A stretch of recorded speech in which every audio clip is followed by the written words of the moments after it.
नमस्कार। हमारे इस खास बुलेटिन भारत एट 7 में आपका स्वागत है। इस बुलेटिन में हम आपको रूबरू कराते हैं विभिन्न राज्यों की खबरों से, लेकिन सबसे पहले आइए आपको दिखाते हैं इस वक्त की हेडलाइंस।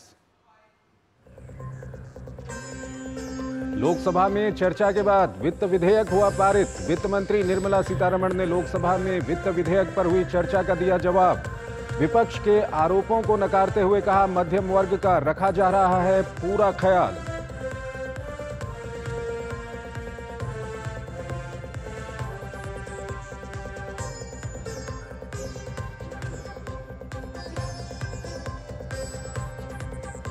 राष्ट्रपति द्रौपदी मुर्मू फिजी की अपनी 2 दिवसीय राजकीय यात्रा पूरी करने के बाद पहुंची न्यूजीलैंड। गवर्नर और प्रधानमंत्री से करेंगी मुलाकात। वेलिंगटन में अंतर्राष्ट्रीय शिक्षा सम्मेलन को भी करेंगी संबोधित।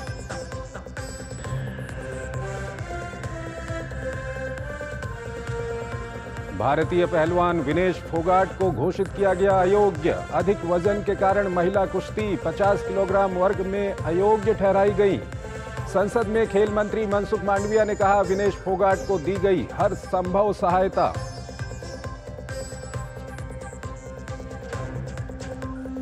भारतीय पहलवान विनेश फोगाट को अयोग्य घोषित किए जाने से पूरा देश स्तब्ध। प्रधानमंत्री ने विनेश का बढ़ाया हौसला, कहा, आप भारत का गौरव हैं और प्रत्येक भारतीय के लिए हैं प्रेरणा।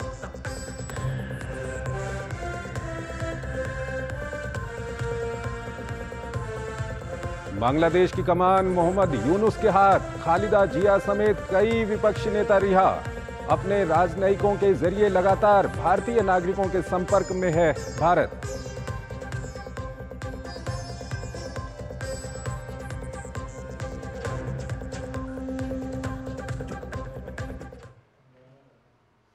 और आइए अब आपको विस्तार से खबरें दिखाते हैं। और सबसे पहले हम बात करते हैं श्री कृष्ण जन्मभूमि के मामले की। मथुरा श्री कृष्ण जन्मभूमि ईदगाह मामले में मुस्लिम समाज के कुछ नेताओं ने ऐतिहासिक पहल करते हुए इस मामले की न्यायालय से बाहर समझौते की पेशकश की है। मथुरा से हमारी ये खास रिपोर्ट देखिए। मथुरा श्री कृष्ण जन्मभूमि ईदगाह मामले में नया मोड़। मुस्लिम समुदाय ने न्यायालय से बाहर समझौते की पेशकश की।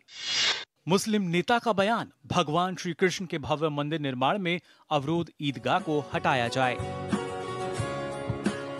मथुरा श्री कृष्ण जन्मभूमि ईदगाह मामले में मुस्लिम समुदाय ने न्यायालय से बाहर समझौता करने की पेशकश की है। श्री कृष्ण जन्मभूमि ईदगाह विवाद के मामले में एक भाईचारे की पहल हुई, जब जन्मभूमि गेट नंबर 1 पर मुस्लिम समाज की राष्ट्रीय नेता रूबी खान, आसिफ खान सहित 1 दर्जन मुस्लिम नेताओं ने कृष्ण जन्मभूमि शाही ईदगाह विवाद मामले के हिंदू पक्षकार दिनेश शर्मा को भाईचारा का एक पत्र सौंपते हुए कहा कि भारतवर्ष जिसमें हिंदू, मुस्लिम एवं सभी मजहब के लोग रहते हैं, यह एकता कायम रहे, इसके लिए भगवान श्री कृष्ण अपने मूल गर्भगृह में विराजमान होने चाहिए। मुगलों द्वारा जो मंदिर तोड़कर मस्जिद बनाई गई, वह एकता एवं अखंडता के लिए अभिशाप है। इसकी जगह मुस्लिम बाहुल्य क्षेत्र में ईदगाह का निर्माण हो।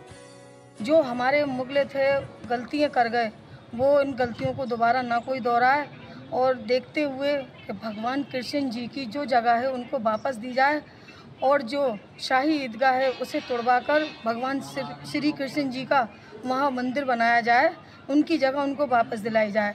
ये एक हिंदुस्तान है, यहाँ सभी मिलकर रहना चाहते हैं। मैं यही कहूँगी अपने मुसलमान भाइयों से, यही मेरी विनती है कि सभी लोग पिछले भेदभावों को छोड़कर नई शुरुआत करें। ये चाहते हैं हिंदू मुस्लिम जो एकता है वो हमेशा बनी रहे। कृष्ण जन्मभूमि की जो जगह है उसे मिलनी चाहिए। जो कुछ कट्टरपंथी लोग हमारे हिंदू मुस्लिम में विवाद करना चाहते हैं, जिन्होंने मुकदमे डाल रखे, उन मुकदमों को वापसी लें, बाहर समझौते। इस अवसर पर हिंदूवादी नेता एवं पक्षकार दिनेश शर्मा ने इस पहल का स्वागत करते हुए कहा कि हम मुस्लिम समाज का इस ऐतिहासिक पहल का स्वागत करते हैं। इन्होंने अपने आज मुस्लिम साथियों के साथ में हमें एक पत्र दिया है। उस पत्र में उन्होंने मांग की है कि श्री कृष्ण जन्मभूमि मंदिर से शाही ईदगाह मस्जिद को हटाने वाले केस में जो अभी फैसला आया है, उसी फैसले के बाद में इन सभी लोगों ने विचार विमर्श किया है। उन्होंने कहा है कि हमारे जो मुग़ल शासकों ने जो भूल की थी, हम सभी राष्ट्रवादी मुस्लिम उस भूल को सुधारना चाहते हैं।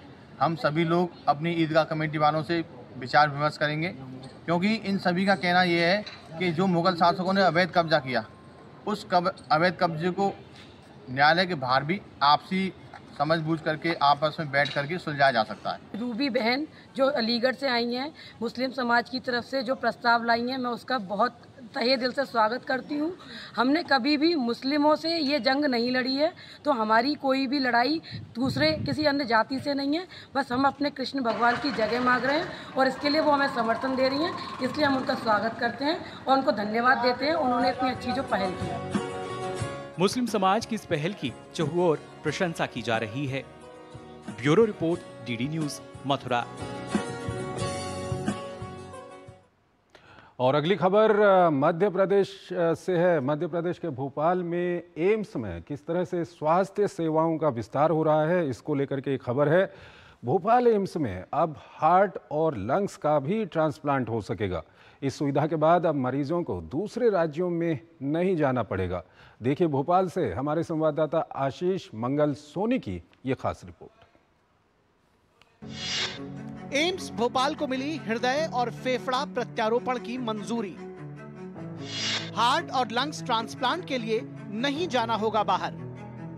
हार्ट और लंग्स ट्रांसप्लांट की सुविधा वाला सेंट्रल इंडिया का पहला सरकारी अस्पताल बना भोपाल एम्स।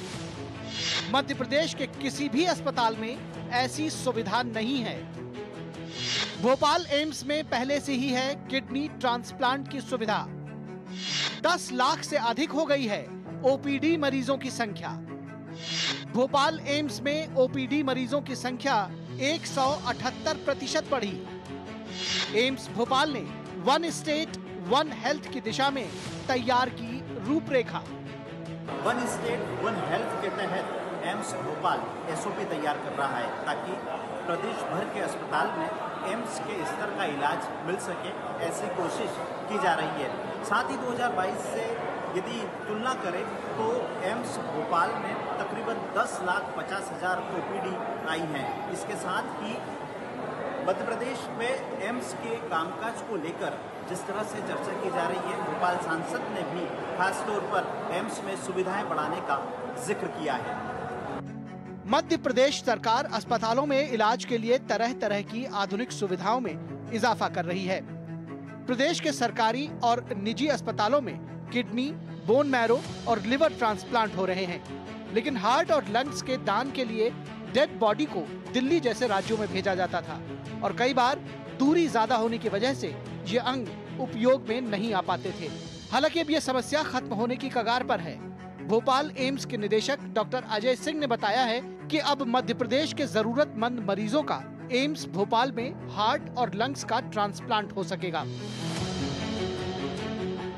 शीघ्र ही हम लोग हार्ट और लंग ट्रांसप्लांट को अब हम यहाँ शुरुआत कर सकते हैं। Transgender clinic, adolescent clinic, centralise sexual health and infertility clinic, ये कुछ ऐसी क्लिनिक्स हैं जो अधिकतर एम्स में नहीं है, लेकिन हमारे यहाँ पे ये रेगुलर चल रही हैं। एम्स भोपाल में पहले ही किडनी ट्रांसप्लांट सफलतापूर्वक किया जा रहा है। अब यहाँ लिवर ट्रांसप्लांट की सुविधा भी शुरू होने वाली है। इतना ही नहीं, अस्पताल ने 60 करोड़ रुपए की लागत से रोबोटिक सर्जरी के लिए आधुनिक रोबोट भी खरीदे हैं। भोपाल में एम्स खुलने से आसपास के जिलों में स्वास्थ्य सेवाओं में काफी सुधार हुआ है। आयुष्मान कार्ड योजना के तहत एम्स भोपाल में लाभार्थियों की संख्या तकरीबन 250% बढ़ी है। इसके साथ ही हृदय और फेफड़ों के ट्रांसप्लांट को लेकर भी एम्स तैयारी कर रहा है। यही वजह है कि 60 करोड़ की लागत से 2 रोबोट खरीदे जा रहे हैं, ताकि जटिल ऑपरेशन में डॉक्टर्स की मदद हो सके। कैमरा पर्सन कुमार के साथ आशीष सोनी, डीडी न्यूज भोपाल। खबरें अभी और भी हैं, लेकिन पहले यहाँ पर एक छोटा सा ब्रेक लेते हैं। बढ़िया है, प्राकृतिक हल्दी, मिर्ची, धनिया नहीं, मिर्ची, धनिया, हल्दी, MDH। मैं क्या जी, सब जानते हैं, जहाँ दिखे मारियो, अपना समझ के खा लियो। स्वाद से सबको दीवाना कर दे, दीवाना कर दे। माता का चाय, गजब का स्वाद। बात जब पीढ़ियों के लिए बनने वाले घर की हो तो जिम्मेदारी बड़ी हो जाती है। गैलेंट समझता है ये जिम्मेदारी। अब डबल एम रिब्स के साथ गैलेंट एडवांस TMT रीबार, निर्माण का रियल हीरो। माई भाई, मैंने भी इस बार SIP करके म्यूचुअल फंड में पैसे डाले। तो मुझे ये जानना था कि KYC का चक्कर क्या है? म्यूचुअल फंड सही है .com या अपने म्यूचुअल फंड की वेबसाइट पे जाओ, पैन नंबर डालो और सिर्फ इतना देखो कि तुम्हारा KYC स्टेटस रजिस्टर्ड है या वैलिडेटेड। रजिस्टर्ड हो तो आधार और पैन कार्ड के साथ अपना KYC वैलिडेट करो, जरूरी है और ज्यादा वक्त भी नहीं लगता। और वैलिडेटेड हो तो सही है। सही है। म्यूचुअल फंड निवेश बाजार जोखिमों के अधीन है। योजना से जुड़े सभी दस्तावेजों को ध्यान से पढ़ें। वो मिस्टर विकास की फाइल आप पॉलिसी बाजार। मैम, आपका हेल्थ इंश्योरेंस क्लेम अप्रूव हो गया है। अब आप सर को घर ले जा सकती हैं। क्लेम के टाइम पे हमेशा आपकी हेल्प को तैयार। पॉलिसी बाजार, 1 करोड़ का हेल्थ इंश्योरेंस सिर्फ 390 रुपए महीने से शुरू। स्वागत है आपका ब्रेक के बाद और आइए अब बात करते हैं दिल्ली पुस्तक मेले की। आज से राजधानी में 28वां दिल्ली पुस्तक मेला शुरू हो गया है। मेले में काफ़ी संख्या में पुस्तकों को प्रदर्शित किया गया है। पेश है हमारे संवाददाता गिरीश निशाना की ये खास report. India trade promotion organisation यानी ITPO और the federation of Indian publisher यानी FIP के सहयोग से दिल्ली के प्रगति मैदान में 28वां दिल्ली पुस्तक मेला शुरू हो गया है। ITPO के कार्यकारी निदेशक रजत अग्रवाल ने बुधवार को मेले का उद्घाटन किया। इस बार पुस्तक मेले की थीम भारतीय पुस्तकों का वैश्विक प्रभाव रखा गया है। मेले में आने वाले पुस्तक प्रेमियों के लिए प्रवेश निशुल्क रखा गया है।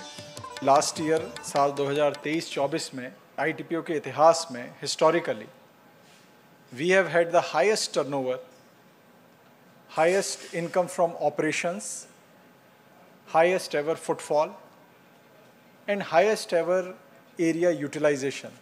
अगर ITPO कुछ और ऐसे काम करे जो मीनिंगफुल हों सोसाइटी के लिए, ऐसे कामों की फहरिस्त में मेरे ख्याल से ये जो एक फेयर है ये बड़ा इम्पॉर्टेंट रोल अदा करता है, क्योंकि पुस्तकों का उसके जो महत्व है वो हम सब की ज़िंदगी में जैसे हम बड़े हुए हम बखूबी जानते हैं। 28वें दिल्ली पुस्तक मेले में साहित्य अकादमी का स्टॉल भी आकर्षण का केंद्र बना हुआ है। यहाँ 24 भारतीय भाषाओं में पुस्तकें उपलब्ध होने के साथ 4000 से ज्यादा शीर्षक भी देखे जा सकते हैं। दिल्ली पुस्तक मेले में साहित्य अकादमी का स्टॉल भी आकर्षण का केंद्र बना हुआ है। इस पर ज़्यादा बात करने के लिए हमारे साथ मौजूद हैं साहित्य अकादमी के सचिव doctor K Srinivas Rao sir. Book fair जो हो रहा है इसमें साहित्य अकादमी का करीबन 4000 से अधिक पुस्तक इसमें प्रदर्शन में लगी है और इसकी खास ये है कि 24 भारतीय भाषाओं की किताब यहाँ उपलब्ध है। मतलब एक दिल्ली में सभी भाषाओं के लोग रहते हैं, ये एक बड़ा मौका है कि अपने अपने भाषा की किताब को ले सकते हैं। इसमें कहानी संग्रह भी है, नॉवेल्स भी है और बायोग्राफीज भी है, मोनोग्राफ्स भी है, शॉर्ट स्टोरी कलेक्शंस भी है 24 भारतीय भाषाओं में। हम चाहते हैं कि दिल्ली और NCR में जो रहने वाली बहुभाषी जो समुदाय है, चाहे वो तेलुगु हो, तमिल हो, मलयालम हो, हिंदी हो, राजस्थानी हो, कन्नड़ा हो या डोगरी हो, पंजाबी हो, संस्कृत हो, किसी भी, हिंदी का तो है ही है, किसी का भी भाषा के लोग हो, अपने अपने पसंद की किताब को पाने के लिए साहित्य अकादमी का बुक स्टॉल में आ सकते हैं। पुस्तक मेले में सूचना और प्रसारण मंत्रालय का प्रकाशन विभाग भी कला, इतिहास, संस्कृति, मशहूर लोगों की जीवनी, बाल साहित्य, विज्ञान और प्रौद्योगिकी सहित विभिन्न महत्वपूर्ण विषयों पर पुस्तकें प्रदर्शित कर रहा है। यहाँ राष्ट्रपतियों और प्रधानमंत्रियों के चुनिंदा भाषणों के संग्रह भी देखने को मिल रहे हैं। किताबें इंसानों की सच्ची दोस्त होती हैं और यही सच्ची दोस्त इन दिनों दिल्ली के प्रगति मैदान में आने वाले हर पुस्तक प्रेमी का इंतजार कर रही हैं। तो फिर आपका क्या ख्याल है इस पुस्तक मेले के बारे में? आप भी चले आइए इनका दीदार करने। कैमरामैन सुमित नौडियाल के साथ गिरीश निशाना, DD न्यूज, दिल्ली। और आइए अब आपको लिए चलते हैं राजस्थान की ओर। राजस्थान में किस तरह से बारिश का कहर वहां पर बरपा हुआ है ये हम आपको दिखाएंगे। पिछले 2-3 दिनों से लगातार भारी बारिश का दौर यहां जारी है। इसके चलते पश्चिमी राजस्थान के कई जिलों में बाढ़ के हालात हो गए हैं। राज्य के कई जिलों में बारिश के दौरान जर्जर भवनों के गिरने से हादसों की खबरें भी सामने आ रही हैं। ये रिपोर्ट देखिए। राजस्थान के कई जिलों में बाढ़ जैसे हालात। जैसलमेर में 12 साल का रिकॉर्ड टूटा। भारी बारिश के कारण सोनार किले की दीवार गिरी। भारी बारिश से राज्य के कई क्षेत्रों में जल भराव। धौलपुर में चंबल नदी का जलस्तर लगातार बढ़ रहा है। भारी बारिश के कारण स्कूलों में अवकाश घोषित। राजस्थान में बीते 2 दिनों से लगातार बारिश का दौर जारी है। राज्य के अलग अलग क्षेत्रों में हो रही बरसात से नदी और नालों में उफान की स्थिति है।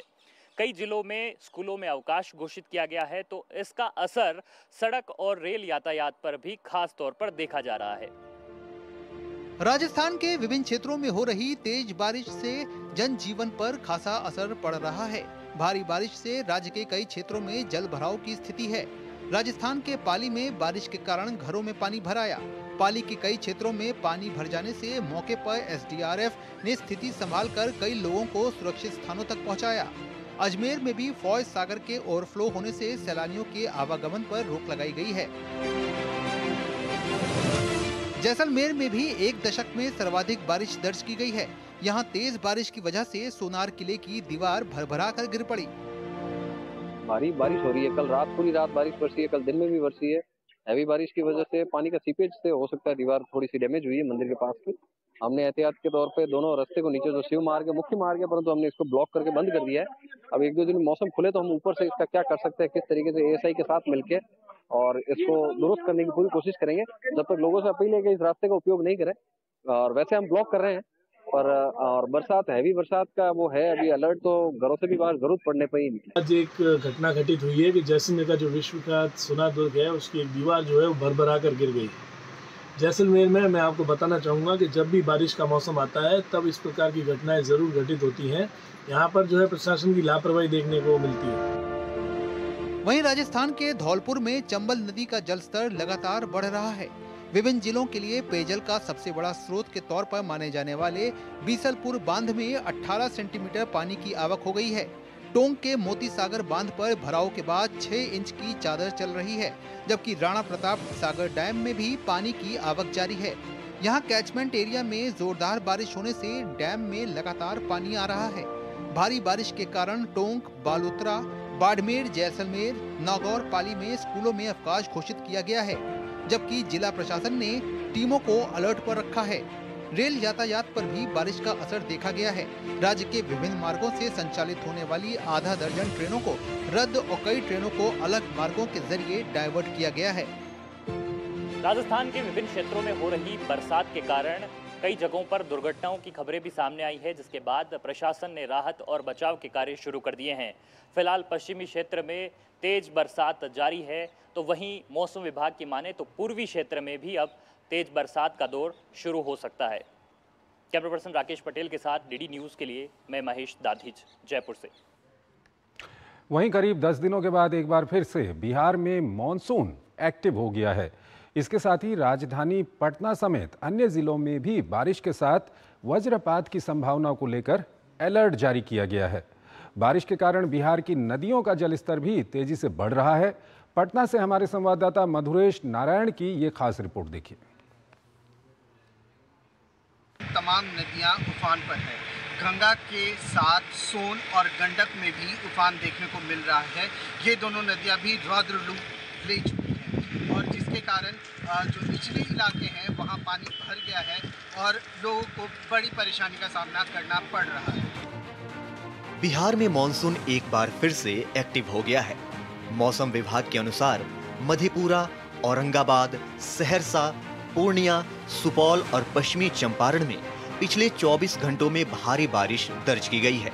इसके साथ ही इन जिलों के लिए एक बार फिर से अलर्ट जारी किया गया है। बिहार में मानसून की स्थिति की बात करें तो अभी पिछले सप्ताह की बारिश के बाद से बिहार में 12 जिलों में मानसून सामान्य हो चुकी है। रिमेनिंग पार्ट में अभी भी सामान्य से कम वर्षा हुई है। लेकिन और मानसून की स्थिति की बात करें बिहार में तो सामान्य से करीब -26% से कमी रह गई है। और पूर्वानुमान की बात करें कि तो पूरे सप्ताह की बात करें तो मानसून की जो वर्षा है वो बिहार में सामान्य और सामान्य से ज़्यादा ही रहने की संभावना बन रही है पूरे सप्ताह की बात करें तो। सोन नदी के बढ़े जलस्तर के कारण गंगा नदी भी उफान मार रही है। गंगा नदी का जलस्तर तेजी से बढ़ रहा है। अगले 24 घंटे के अंदर नदी का जलस्तर पटना में खतरे के निशान के पार होने की संभावना है। नदी पटना के गांधी घाट व हाथीदह में लाल निशान के करीब पहुंच गई है। इसे देखते हुए एनडीआरएफ की टीम तैनात की गई है। एक्स्ट्रा प्रिकॉशन के तौर पे जो हमको उच्च अधिकारी से निर्देश मिला है, उसके तहत जो है हाथी पाव और प्रिकॉशन के तौर पे हम लोग काम करा रहे हैं। बांध में पूरा काम कराया हुआ है, इसीलिए कि मेरा जो काम कराया हुआ कार्य डिस्टर्ब ना हो, वो सुरक्षित रहे, ठीक है, इसीलिए हम लोग करा रहे हैं। राहत बचाव दल का गोताखोर 2 शिफ्ट में 2-2 को सुबह से लेकर 12 बजे से और 12 बजे से 7 बजे तक सब घाट पर, सोजी घाट, बबुआ घाट और कस्टर्नी घाट, बेलवा घाट और दुमंटा घाट पर राहत बचाव दल का गोताखोर हर समय मुस्तैद तरह से रहते हैं और लाइफ जैकेट हो, लाइफबो हो, उस सब का व्यवस्था लेके घाट पर रहते हैं कि कोई हादसा ना हो, कोई पब्लिक नहाने आवे तो डूबे ना। इसी लेके हम लोग इस जगह तैयार हमेशा रहते हैं। कोसी के साथ साथ गंडक, बागमती, अधवरा नदियों का जलस्तर खतरे के निशान के ऊपर है। अगले 24 से 72 घंटे में कई और नदियों का जलस्तर लाल निशान के पार जाने की संभावना है। और में जो बिरजाइन है उसमें कटाव हुआ, तो उसमें कई लोग मतलब विस्थापित हो गए, तो उसके लिए सरकारी नाव की व्यवस्था कर दी गई है। कई सारी और ऊंचे स्थान पे ले जाया जा रहा है, क्योंकि जिससे कि जान माल की हानि ना हो सके। और दूसरी चीज है कि हमारे द्वारा अंचल कार्यालय से पॉलीथीन सीट का भी वितरण कर दिया गया है लोगों में, और जैसे जैसे और जानकारी मिलते जाएगी तो कर दिया जाएगा। और अभियंता को भी पत्र दे करके सूचना दे दी गई है, जल संसाधन विभाग के जो अभियंता उनको, और उनके द्वारा भी कार्य को किया जा रहा है। आपदा प्रबंधन विभाग ने दावा किया है कि वर्तमान में राज्य के किसी जिले में बाढ़ की स्थिति नहीं है। हालांकि लोगों में नदियों के रौद्र रूप को लेकर खौफ व्याप्त है। आपदा प्रबंधन विभाग का कहना है कि जितने भी तटबंध हैं वो सब सुरक्षित हैं, और जो बाढ़ नियंत्रण में लगे हुए अधिकारी हैं वो 24 घंटे अलर्ट मोड पर हैं और लोगों की सुरक्षा में लगे हुए हैं। डीडी न्यूज़ के लिए पटना से मधुरेश नारायण की रिपोर्ट। एक छोटा सा ब्रेक लेते हैं यहाँ पर। तड़के वाली, भोली भाली, मेहनत वाली, असली तड़के वाली, ये तो बड़ी समझदार, बड़ी होशियार। सही टेस्ट का असली test, MDH ginger garlic paste. मैं क्या जी, सब जानते हैं, जहां दिखे मारियो, अपना समझ के खा लियो। स्वाद से सबको दीवाना कर दे, दीवाना कर दे। पता का चाय, गजब का स्वाद। सुरक्षा की गारंटी हर चीज में जरूरी है, चाहे वो मुश्किल स्टंट हो या अच्छी फसल। इसीलिए ले आइए IIL के ट्रैक्टर ब्रांड का शिनबार, जो देता है सुंडी और ट्रिप से सुरक्षा की गारंटी। ये डाउट बहुत ही अमेजिंग चीज है, काम आसान कर देती है।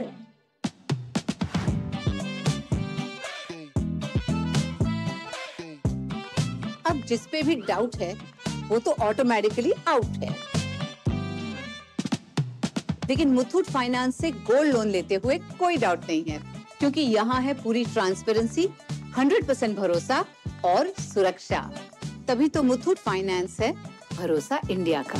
मुथूट फाइनेंस, इंडिया का number 1 most trusted financial services brand. तो गोल्ड लोन लेने के लिए कॉल करें 1-800-313-1212। इतनी सी सैलरी में घर की EMI कैसे भरूंगी? काश तुमने जाने से पहले टर्म लाइफ इंश्योरेंस लिया होता। पॉलिसी बाजार पे 1 करोड़ का टर्म लाइफ इंश्योरेंस सिर्फ 470 रुपए महीने से शुरू। स्वागत है आपका ब्रेक के बाद। आम आदमी पार्टी के सांसद संजय सिंह और सपा के राष्ट्रीय प्रवक्ता अनूप संडा को कोर्ट से एक और झटका लगा है। MP MLA कोर्ट ने सजा के खिलाफ याचिका को खारिज कर दिया है। 20 महीने पहले हुई 1.5 माह कैद की सजा को कोर्ट ने बहाल कर दिया है।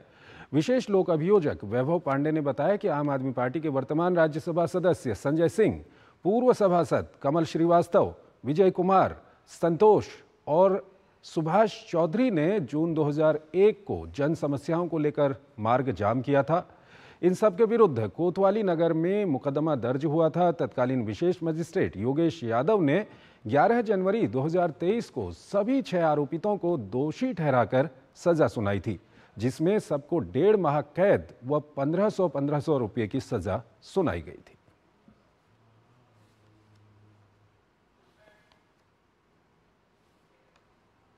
तो भारत@7 में फिलहाल इतना ही। आप हमारी पूरी टीम को इजाजत दीजिए। नमस्कार।